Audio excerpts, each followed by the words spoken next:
Tapos nandito ka pa ngayon, nanonood. Sino ang mga may mga nakakangat-angat sa buhay dito? Ang nagtatrabaho like yun? Oo. Pero I think residence na ganyan. Residence na. Meron po kayo dito. Ma'am, kayo ano po? Huwag kayo sumisigaw na takalagin na kayo.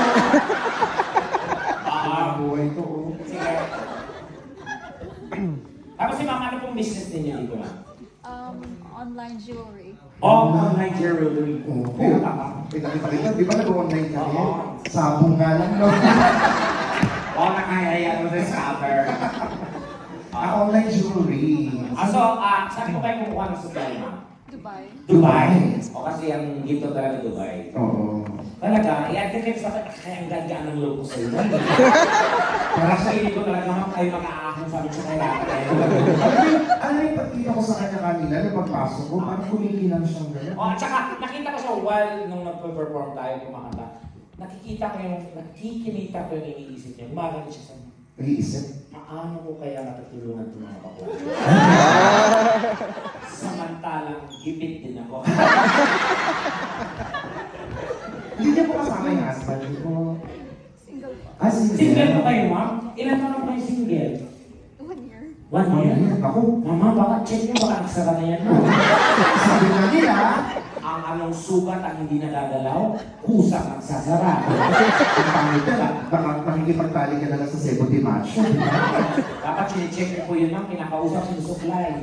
Pasensya ka na ningning. Wala kang dalaw. Kaya ano palang araw, makakalulog-lulog ka dyan. Siyempre may tutulog dyan. Umiiyak ka na naman.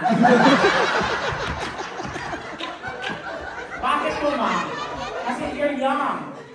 Oo, hindi ka na nagkaroon ng boyfriend. Ay, natakot ka na. Natakot ka na. Natrauma. So, paano niyo po pinapaligaya yung sarili niyo? Pitik-pitik ka na. Katulad ka lang, hindi mo lang sa New Zealand, napakalami. Oo. Paano po yung Paano niyo po pinalilipas? na-overcome yung mga malalamig na gabi? Wala ba aircon? Malamig na nga? Bubu. Eh, ka pa. Malamig, aircon. O sabi mo ka, Ewan ko ba yan? Sige, kumaya sa akin yan. Huli mo na nga. Gusto na natin. Sino ba? Yan, gusto ko yung makausap na yun. Sino ba yun? Oo, eh, nakakapa yun. Or, kakanta muna tayo. Kanta mo na tayo, syempre. Sige. Guys, mama, ano gusto mong request? Kasi ikaw po yung namumukot tangi talaga. Meron na. Ano gusto niya request? I don't know. Hindi po. Sa palagay ko, Salita kayo, ma'am, ano? makakatulong mo sa kaso niyo. Sabi niya, wala akong maakala, Your Honor. Sige. Okay, kanta muna tayo. Ah, sige. Sige. Para mabuhay.